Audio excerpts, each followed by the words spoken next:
In this week's parasha, Yosef reveals his true identity to his brothers. They didn't recognize him. They thought that he was the vizier of Egypt and that he was playing some type of a game with them, accusing them of being spies. But he reveals himself and he says, Ani Yosef, I am Joseph. I am in control of Egypt. I am the one that you sold to Egypt.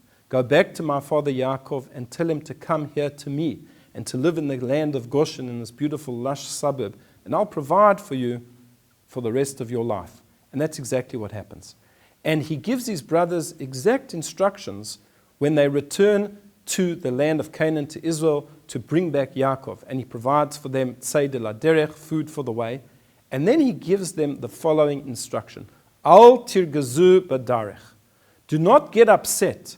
Do not fight on the way. Al tirgazu badarech. Well, what did Yosef mean by this? And the commentators give us a number of different interpretations. The simplest being, don't fight amongst yourselves saying, you know what, it was my fault that Joseph was sold as a slave. It was all because of me. I did it, and this and that. He said that's not productive. That's not constructive. There's no point in doing that whatsoever. What's done is done. You sold me to Egypt, and in fact, it turned out to be for the very best. I came here, and God allowed me to interpret the dreams of Pharaoh. I provided for the country. I was made Mishneh LeMelech, second in command to the king. It couldn't have been better. Don't fight about it. It's the past. It's over. You have repented for it. Don't fight. Al tirgazu badarech.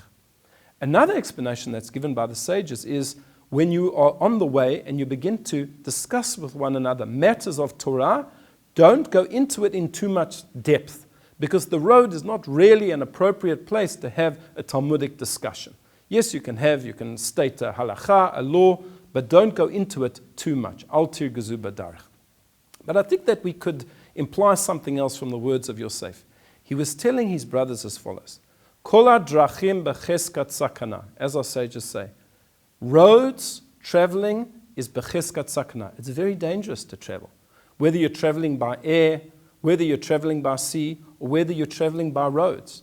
It's full of danger. Car crashes, bandits, hijackers, traffic accidents, anything can happen. You have to be exceptionally careful when you travel. And in fact, the sages realized this, and they composed for us a beautiful prayer called Tfilat HaDerech. Before one sets out on a journey, one has to pray to God that he should be protected on that journey.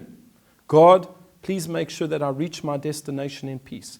Bring me back in peace. Protect me in the same way that you protected Yaakov when he was traveling from Haran to go back to the land of Israel. Because the roads are very, very dangerous. And in fact, the sages tell us that if one went through a long journey through the wilderness or by boat on the sea, that when he comes back, he has to offer praise. He has to do what's called birchat hagomel, to give thanks to God. In the old days, a person would bring a korban todah, a thanksgiving offering. Today, we don't do this. We say birchat hagomel after one, let's say, for example, has flown a long journey overseas, or he's gone through the wilderness. He comes up to the Torah. If it's a man, if it's a woman, there should be at least 10 people when she says this blessing. And she thanks God and she says, God, you have bestowed goodness upon me. We shouldn't take this for granted. When we travel, traveling is difficult and traveling is dangerous. And therefore our sages said we should say Tfilat HaDerech. But they gave us a number of different tips also.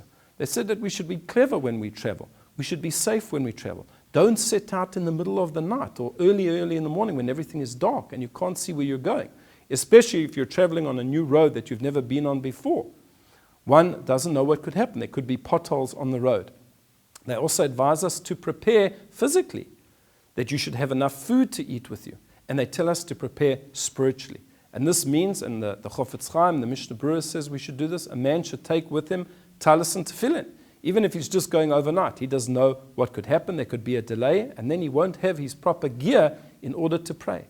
And moreover, they tell us to learn on the way. And in fact, this comes from the Shema. In the Shema it says, V'dibarta bam, you must speak about the words of the Torah, V'shivtecha b'veitecha, when you're sitting at home, U'belechtecha b'derech, and when you're on the road, when you're on the street. Perhaps not to do, as Joseph said, that they shouldn't get too involved in the Talmudic discussion, because then they won't concentrate, but to take with you some of the spiritual legacy of the Jewish people. And this is so easy today. A person can download many, many shirim onto their iPod. A person can put a disc into the car when one is driving. You can listen to an incredible amount of shirim. I know that I had learnt almost all of Rabbi Beryl Wine's history lectures just by driving to and fro in Cape Town. And I learned so much just in that time that I had while traveling. So as we now approach the festive season and the holiday season, and many of us are going to be traveling, I wish you that it should be a Nesiyah Tovah. It should be a good journey, and that you should go in peace, and you should return in peace, and you should come back to your family in safety. I wish you a Shabbat Shalom.